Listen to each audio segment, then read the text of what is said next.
उनका सत्यापन भी करेंगे, हम स्थलीय निरीक्षण भी करेंगे और इसी वजह से आज हम यहाँ आए। साथ ही साथ में आज माननीय प्रधानमंत्री नरेंद्र मोदी जी का मार्गदर्शन हम सबको मिला है। मेरा बूथ सबसे मजबूत कार्यक्रम में हम लोगों ने देखा है कि आदरणीय प्रधानमंत्री नरेंद्र मोदी जी ने जिस ढंग से हम सबको आशीर्वाद दिया है, उन लोगों ने बताया कि किस ढंग से विपक्ष ने हमारी सरकार की प्रतिबद्धता है कि मैं पूरा आप भी भैया जो रह गए थे अपने फील्ड ले लो, मत करना। हमारी सरकार की प्रतिबद्धता है कि कौशाम्बी जनपद को केंद्र और प्रदेश की जितनी भी योजनाएं हैं उसमें हम नंबर 1 पर लाएंगे। लाइनाडर के मामले में संसदीय जनपद के रूप में कार्रवाई होना चाहिए, हमें सामने सूचना चाहिए। ये मीटिंग अभी समाप्त करेंगे। माननीय मंत्री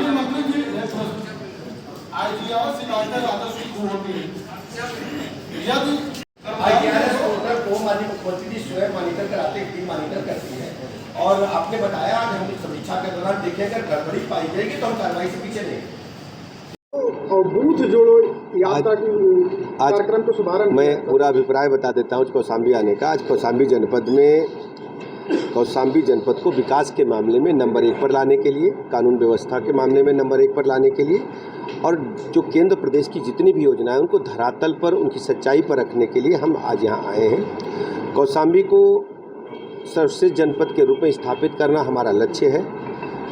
हमारी सरकार ये लगातार इस बात के लिए काम करती रही है कि कौशाम्बी में सड़कें सबसे अच्छी हों, बिजली की व्यवस्था अच्छी हो, पेयजल सबको सुव्यवस्थित ढंग से स्वच्छ मिले, सिंचाई की व्यवस्था अच्छी हो और जो भी केंद्र प्रदेश की योजनाएं हैं, जो गरीब कल्याण योजना जन जन तक पहुँचे, उस संबंध में आज विकास की योजनाओं की हम बिंदुवार समीक्षा भी करेंगे।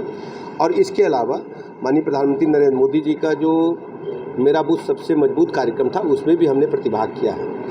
मैं आप सबका हृदय से आभार प्रकट करता हूं, भरोसा दिलाता हूं कौशाम्बी उत्तर प्रदेश सरकार के एजेंडे में नंबर 1 पर है और केंद्र प्रदेश की जितनी भी योजनाएं वो 100% धरातल पर लागू होंगी और उसमें सर्वश्रेष्ठ जनपद के रूप में कौशाम्बी स्थापित होगी। कांग्रेस की यूथ जोड़ो बूथ जोड़ो कार्यक्रम पर क्या कहेंगे सर? देखिए, कांग्रेस पार्टी के बारे में पूरा देश अच्छी तरह जान चुका है और उत्तर प्रदेश में तो कांग्रेस पार्टी का कोई मतलब है नहीं। कांग्रेस पार्टी से यूथ तो छोड़ दीजिए, कोई भी जुड़ना नहीं चाहता है। भ्रष्टाचार के दलदल में डूबी हुई पार्टी है और वो केवल एक परिवार की पार्टी बन गई, उनका आम जनता से कोई लेना देना नहीं है। सर, टमाटर के भाव आसमान छू रहे हैं। देखिए, हमारी सरकार लगातार महंगाई पर कंट्रोल करने के लिए काम कर रही है। माननीय प्रधानमंत्री जी ने उद्बोधन में आज बताया है और जो तुलनात्मक रूप से आप देखेंगे तो अपने देश में बहुत कम महंगाई है। विपक्ष की एकजुटता को लेकर क्या कहेंगे? विपक्ष की एकजुटता जो है आप देखते हैं कि वो लगातार हर चुनाव में प्रयास करते हैं। 14 में भी इन लोगों ने प्रयास किया था, फिर 17 में प्रयास किया, बुरी तरह से परास्त हुए और फिर 19 में तो समाजवादी पार्टी, बहुजन समाज पार्टी के मिलने के बाद और कांग्रेस और समाजवादी पार्टी पहले ही गठबंधन कर चुकी थी, सारे गठबंधन फेल हुए हैं। 19 में इन लोगों ने कहा कि अब वोट के अगर गणित को आप देखेंगे, जातिगत आंकड़ा देखेंगे तो एक तरफा चुनाव होगा गठबंधन का, लेकिन उत्तर प्रदेश की आम जनता ने सभी गठबंधनों को नकार दिया है। प्रचंड बहुमत की दूसरी बार 19 में सरकार बनी थी और 24 में आप देखेंगे माननीय प्रधानमंत्री नरेंद्र मोदी जी के नेतृत्व में तीसरी बार प्रचंड बहुमत की सरकार बनेगी और उत्तर प्रदेश में सभी लोकसभा 80 की 80 भारतीय जनता पार्टी ही जीतेगी। अस्पतालों में दवाई नहीं मिली। मुझे हमने उसके लिए जांच बिठाई है, अस्पताल को सील कर दिया गया है और संबंधित चिकित्सक पर आपराधिक धाराओं में भी कार्रवाई होगी। जिला अस्पताल में दवा नहीं मिल रही। देखिए, कोई भी दवा किसी भी स्थिति में बाहर से न लिखी जाए, ये हमने जिम्मेदारी के साथ आदेश दिए हैं। यदि स्पेसिफिक कोई शिकायत हो बताइए, आज हम कार्रवाई करके जाएंगे। हमने पिछली बार हमेशा दवाइयाँ उपलब्ध मेडिकल सप्लाई कॉर्पोरेशन के माध्यम से होती थी, 20% जिला के मुख्य चिकित्सा अधिकारी को हम लोग देते थे। इस बार हमने 40% नगद धनराशि उनके खाते में दी है कि हर स्थिति में सभी को दवाई अगर उपलब्ध नहीं तो खरीद करके दें। किसी भी मरीज को हम बाजार से दवाई यदि लाते देखें तो हम कड़ी कार्रवाई करेंगे और हमने करी भी है। लगभग 75 के 75 जनपदों से हम रोज संपर्क में रहते हैं।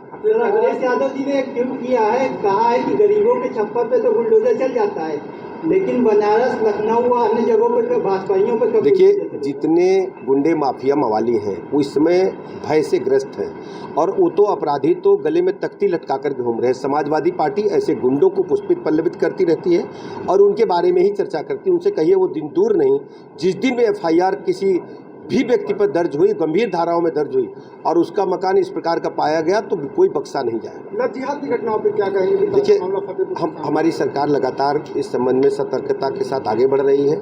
सभी जिलाधिकारियों को, पुलिस अधीक्षकों को निर्देश दिए गए हैं, निगरानी रखें, वॉचफुल रहें और जैसे ही कोई घटना इस प्रकार प्रकाश में आए तो कड़ी कार्रवाई करें। हम किसी को बख्शेंगे नहीं। जो सामाजिक वैमनस्यता को उत्तर प्रदेश के जो हमारी गंगा जमुनी तहजीब है इसको कोई डिस्टर्ब करना चाहता है तो बिल्कुल हम बर्दाश्त नहीं करेंगे। फतेहपुर कौशाम्बी में ईसाई मिशनरियों का मकड़ जाल फैला हुआ है, जहाँ पे देखिए सबको रहने का हक है, लेकिन यदि कोई कानून तोड़ेगा तो हम कानून के तहत कड़ी कार्रवाई करेंगे। तो ऐसी क्या बात है जो अनुसूचित जाति बिरादरी में ही जाते हैं लोग? देखिए, मुझे अगर कोई स्पेसिफिक शिकायत हो तो दीजिए, मैं कार्रवाई करूंगा। अगर आपने जो कहा है हम आज उसकी विस्तृत जानकारी करके पता करके और वहां पर वाचफुल रहने के लिए स्थानीय अधिकारियों को कहेंगे और जैसे कोई गड़बड़ी शिकायत आएगी हम कार्रवाई भी करेंगे। कई थानों में मुकदमा दर्ज हुआ है, आज भी देखिए मुकदमा दर्ज हुआ है, उसमें कार्रवाई भी, लोग जेल भी गए हैं और आज भी हम इस बात की चर्चा करेंगे जब कानून व्यवस्था की समीक्षा करेंगे। ऐसी बात की वही दरअसल आप जानते हैं कि अपराधी अपने मन से बाज नहीं आता, लेकिन हमारी प्रतिबद्धता है कि अपराध पर हम जीरो टॉलरेंस की नीति से काम करते हैं। देखिए, ऑर्गेनाइज क्रिमिनल्स पूरी तरह से समाप्त हो गए हैं। आपसी वैमनस्यता के कारण जो घटनाएं हैं उन पर हम कड़ी कार्रवाई कर रहे हैं, निगरानी रख रहे हैं। बहुत बहुत धन्यवाद आप सबको।